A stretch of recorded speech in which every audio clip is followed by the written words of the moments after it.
Hello, नमस्कार प्यारे बच्चों, कैसे हैं आप सभी? आई होप कि आप सभी लोग मस्त होंगे। स्वागत है एक बार फिर से आपके प्यारे से channel smart study online classes पर। प्यारे बच्चों, मेरा नाम है अनुपम कुमार और हम आप लोगों को बिहार बोर्ड क्लास 10th का फ्री में तैयारी कराते हैं। तो यदि अभी तक आप हमसे नहीं जुड़े हैं तो इस नंबर पर मैसेज, व्हाट्सअप या कॉल करके जुड़ जाइएगा, ठीक है? व्हाट्सअप पर मैसेज करके भी जुड़ सकते हैं। बिल्कुल फ्री ऑफ कोर्स आप लोगों को ज्वाइन कर दिया जाएगा और फ्री में क्लास नोट्स सभी महत्वपूर्ण चीज़ें दी जाएंगी, ठीक है? तो आज हम पढ़ने वाले हैं क्लास 10th का हिंदी का वर्णिका में चैप्टर नंबर 2, जिसका नाम है ढहते विश्वास। ढहते विश्वास में इससे पहले हम लोगों ने 2 क्लास कर लिया है। पहला क्लास में संपूर्ण कहानी को समझे थे। यदि आप लोग उस कहानी को नहीं सुने हैं तो उस कहानी को जाकर देख लीजिएगा। आप लोग से रिक्वेस्ट है कि उस कहानी को जरूर सुनिएगा। उस कहानी को सुनने के बाद आपका सारा एग्जेक्टिव सब्जेक्टिव सभी प्रश्न बन जाएंगे, ठीक है? दूसरा क्लास में हम लोगों ने एग्जेक्टिव देखा था। आज है तीसरा क्लास में देखेंगे सब्जेक्टिव और आज यह चैप्टर हो जाएगा हम लोग का समाप्त। तो इससे पहले हम लोगों ने चैप्टर नंबर 1 देख लिया है, जिसका नाम है दही वाली मंगमा। तो आप लोग उस चैप्टर को भी नहीं देखे होंगे तो जाकर चैनल में देख सकते हैं। तो यदि अभी तक आप हमारे चैनल को सब्सक्राइब नहीं किए हैं तो सब्सक्राइब कर लीजिए, क्योंकि यह चैनल आप लोग के लिए बहुत ही महत्वपूर्ण होने वाला है, यानी महत्वपूर्ण साबित होने वाला है। चलिए आगे बढ़ते हैं। आप लोग के लिए कुछ मोटिवेट करने के लिए लिखे हैं। धार के विपरीत जाकर देखिए, जिंदगी को आजमा कर देखिए, आंधियाँ मोड़ लेंगी रास्ता, एक दीपक तो जला कर देखिए। प्यारे बच्चों, ऐसे ही दीपक आप लोगों को अपने दिल में जगाना है और यह दीपक कैसा होना चाहिए? तो 2026 में टॉपर बनने के लिए होना चाहिए। और जब भी आप पढ़ने बैठिए उस समय अपने टारगेट को याद करते रहिए और ऐसे ही अभी से संघर्ष करते रहिए। कहा जाता है ना कि हो गया आगाज डर का, युग बदलने की बारी है, जीत उसी का होगा जिसका संघर्ष जारी है। तो अभी से आप लोगों को हमारे साथ मिलकर संघर्ष करना है। हम जितना संघर्ष कर रहे हैं उससे दुगुना आप लोगों को संघर्ष करना है। तो चलिए यहाँ पर कुछ महत्वपूर्ण चीज़ें लिखे हैं, देख लीजिए। ढहते विश्वास जो है, थोड़ा सा और इसको पातिर कर लेने दीजिए। ढहते विश्वास सातकोड़ी होता के द्वारा लिखा गया है। लेखक का नाम है सातकोड़ी होता है। इनका जन्म 29 अक्टूबर 1929 ईस्वी को मयूरभंज उड़ीसा में हुआ था। अब आगे देखते हैं। ढहते विश्वास उड़ीसा भाषा में लिखा गया है। इसका हिंदी रूपांतरण जो है राजेंद्र प्रसाद मिश्रा ने किया है। चलिए अब सब्जेक्टिव में चलते हैं।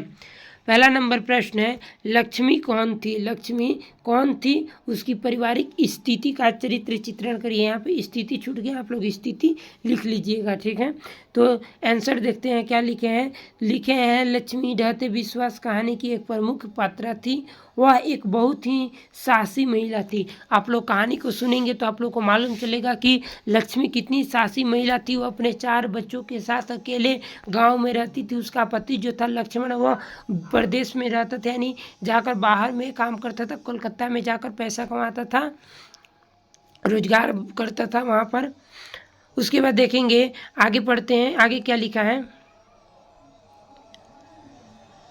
आगे देखते हैं। वह अपने 4 बच्चों के साथ अकेले जीवन यापन करती थी, क्योंकि उसका पति लक्ष्मण कोलकाता में काम करता था। लक्ष्मी की पारिवारिक स्थिति बिल्कुल भी अच्छी नहीं है, बिल्कुल भी अच्छी नहीं है। उसके पति लक्ष्मण के कमाए पैसे से घर का पूरा खर्च नहीं चल पाता था, जिसके कारण लक्ष्मी को तहसीलदार के यहाँ छोटे मोटे काम करने पड़ जाते थे। तो हम लोगों ने देख लिया कि यहाँ पर लक्ष्मी का चरित्र चित्रण कर सकते हैं कि लक्ष्मी जो है ढहते विश्वास कहानी की एक प्रमुख पात्र है। लक्ष्मी बहुत ही साहसी और मेहनती महिला थी। उसके चार संतानें थी, 2 पुत्र और 2 पुत्रियां, यानी 2 लड़के और 2 लड़कियां थी। लक्ष्मी जो है अपने बच्चों के साथ अकेले जीवन यापन करती थी, क्योंकि उसका पति जो था लक्ष्मण, वह कलकत्ता में काम करता था। लक्ष्मी की पारिवारिक स्थिति बहुत ही बिल्कुल खराब थी, बिल्कुल भी अच्छी नहीं थी, जिसके कारण उसके पति के कमाए पैसे से घर का भरण पोषण यानी पूरा खर्च नहीं चल पाता था, जिसके कारण लक्ष्मी भी काम करती थी और तहसीलदार के यहाँ काम करती थी। लक्ष्मी के पूर्वज 1 बीघा जमीन छोड़कर चले गए थे, उसमें भी वह खेती करवाती थी। तो अपना से लिखना है। आप लोग यदि कहानी को देख लेते हैं ना, तो आप लोग अपने से ही बना कर इतना अच्छा से लिख देंगे कि शायद आप लोग उतना सोचे भी नहीं होंगे कि हम इतना लिख देंगे। चलिए दूसरा नंबर है, कहानी के आधार पर प्रमाणित करें कि उड़ीसा का जनजीवन बाढ़ और सूखा से काफ़ी प्रभावित है, कैसे? तो चलिए सबसे पहले आंसर को पढ़ लेते हैं। आंसर में है, इस कहानी में तूफान, सुखाड़ और तेज बरसात और बाढ़ के बारे में चर्चा किया गया है। इसमें दर्शाया गया है कि जब लक्ष्मी के गांव में सूखा बाढ़ होता है तो वहां के लोगों को कितनी कठिनाइयां होती है। कहानी मुख्य रूप से बाढ़ की भूमिका को दर्शाती है।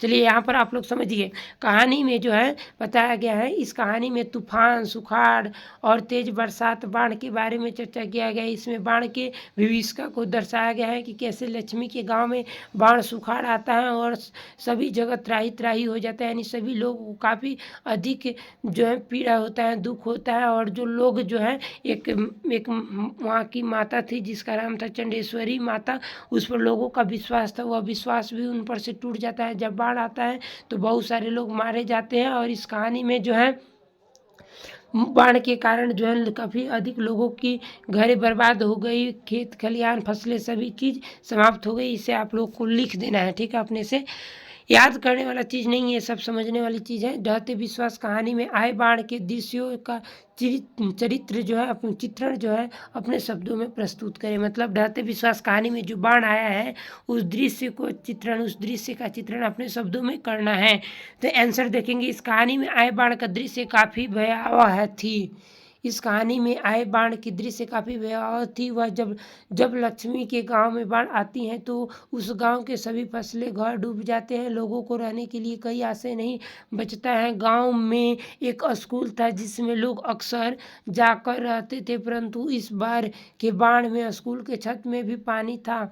किसी तरह कुछ लोग जान बचाकर गांव के ऊंचे टीले पर पहुँचे। ये न जाने गांव के कितने लोगों ने या ना जाने कितने गांव के लोगों ने बाढ़ में अपने परिवार को भी खो दिए। कहने का मतलब है कि लक्ष्मी के गांव में जो बाढ़ आया था काफ़ी भयानक था।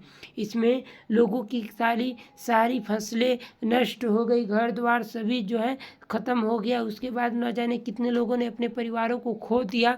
ऐसे ही आप लोग को सजा कर अपने से लिख देना है। इसका पीडीएफ मिल जाएगा, आप लोग ग्रुप में जुड़ जाइएगा। इस पीडीएफ को हम दे देंगे, आप लोग इसमें से देखकर याद कर लीजिएगा, या नहीं तो अपने नोटबुक में इसमें से देखकर लिख लीजिएगा। चौथा नंबर प्रश्न है, ढहते विश्वास कहानी शीर्षक की सकर्ता स्पष्ट करिए। देखिए, कहा जा रहा है कि मतलब इस कहानी का नाम ढहते विश्वास रखा गया है। क्या यह नाम सही है? तो बिल्कुल सही है, क्योंकि जिस प्रकार यहाँ के लोग चंडेश्वरी माता पर विश्वास करते थे और उनके भरोसे कितना भी बाढ़ आने के बावजूद भी उस स्थान को छोड़कर नहीं जाते थे। परंतु एक साल ऐसा बाढ़ आया कि सारा जो है घर दह गया, सारा घर समाप्त हो गया, सारे लोग मारे गए, मतलब बहुत सारे लोग मारे गए और लोगों का विश्वास चंडेश्वरी माता के ऊपर से समाप्त हो गया। तो चलिए पढ़ते हैं, एक बार दिया है आंसर में। इस कहानी का शीर्षक ढहते विश्वास बिल्कुल सटीक है, क्योंकि जिस प्रकार से यहाँ के लोगों को तूफान, सुखाड़ और भारी बरसात और भयावह बाढ़ का सामना करना पड़ता है कि लोगों को जो विश्वास भगवान के प्रति था वह टूट जाता है। क्या होता है? टूट जाता है। इसीलिए इस कहानी का नाम ढहते विश्वास बिल्कुल सटीक है। समझ गए ना? लोगों को यह विश्वास था कि प्रत्येक साल जब बाढ़ आता है तो चंडेश्वरी माता का जो एक मंदिर था, काफ़ी ऊंचा टीला पर बना था, तो लोग जाकर वहाँ पर मतलब ठहर जाते थे। ठीक है, तो लोगों को विश्वास था कि हर साल ऐसे ही बाढ़ आता है और चंडेश्वरी माँ हमें बचा लेती है, जिसके कारण से वह उस नदी के, उस बांध के तट से अलग जाकर नहीं रहते हैं, उसी स्थान पर रहते हैं। कितना भी बाढ़ आए वहीं पर रहते हैं। परंतु एक साल ऐसा हुआ कि इतना ज़्यादा बाढ़ आया कि सारी घरें, सारी फसलें सभी नष्ट हो गया और लोगों का विश्वास जो था वह चंडेश्वरी माता के ऊपर से हट गया, मतलब ढह गया। इसीलिए इस चैप्टर का नाम रखा गया ढहते विश्वास, यानी विश्वास क्या हुआ? ढह गया। आगे देखेंगे, लक्ष्मी के व्यक्तित्व पर चित्रण करें। तो इसको हम बताए भी हैं, कहानी में भी बताए थे। लक्ष्मी जो है काफ़ी जो है साहसी और मेहनती महिला थी। उसके पति घर पर नहीं होने के बावजूद भी वह अकेले घर का जीवन यापन, मतलब घर को चला लेती थी। उसके 4 संतानें थे। जब लक्ष्मी के गांव में बाढ़ आ जाता है तो वह तनिक भी नहीं डरती हैं और उसका खुल कर संघर्ष करती है, सामना करती है। तो चलिए ऐसे आप लोग लिख सकते हैं, ये नहीं कि यहीं प्रश्न लिखेंगे, यहीं आंसर लिखेंगे, आप लोग अपने से बनाकर लिख सकते हैं। लक्ष्मी ढहते विश्वास कहानी की एक मुख्य पात्र है। वह बहुत ही साहसी महिला थी। वह अपने 4 बच्चों के साथ अकेले जीवन यापन करती थी, क्योंकि उसका पति लक्ष्मण कोलकाता में काम करता था। जब उसके गांव में बाढ़ आती है तो वह पूरी तरह कोशिश कर खुद को और अपने बच्चों को बाहर निकालती हैं। ठीक है, आगे बढ़ेंगे। बिहार का जीवन भी बाढ़ और सूखा से प्रभावित होता रहता है, इस संबंध में आप क्या सोचते हैं? तो यह बात सही है कि जैसा हाल उड़ीसा का है वैसा ही हाल बिहार का भी है। बिहार में भी प्रत्येक साल बाढ़ और सुखाड़ आता रहता है। बिहार के जो है दक्षिणी भाग में यानी दक्षिणी बिहार में देखेंगे तो सुखाड़ से सभी फसलें नष्ट हो जाती हैं, और उत्तरी भाग में उत्तरी बिहार में देखेंगे तो बाढ़ से सभी फसलें नष्ट हो जाती हैं। तो आइए देखते हैं आंसर में क्या लिखा है। इस कहानी में उड़ीसा के जनजीवन के बारे में चर्चा किया गया है, परंतु हमारे बिहार का भी स्थिति लगभग वैसा ही है, क्योंकि कोई ऐसा वर्ष नहीं है जिसमें बिहार में सूखा और बाढ़ न हो। सूखा से तो ज़्यादा क्षति नहीं होती है, परंतु बाढ़ से बिहार के बिहार के लगभग आधे जिले तबाह हो जाते हैं। लगभग 2 से 3 महीने यहाँ के लोगों को बाढ़ से निपटने में लग जाते हैं, जिसका असर सीधे हमारी अर्थव्यवस्था पर पड़ती है। ठीक है, लोगों को 2 से 3 महीना बाढ़ से निपटने में लग जाती है, जिसका असर सीधे हमारी अर्थव्यवस्था पर पड़ती है। बाढ़ और सुखाड़ से सबसे अधिक हानि खेती को होता है। बिहार में अधिकांश लोग कृषि पर निर्भर रहते हैं, इसीलिए बाढ़ और सुखाड़ हमारे बिहार के लिए अभिशाप है।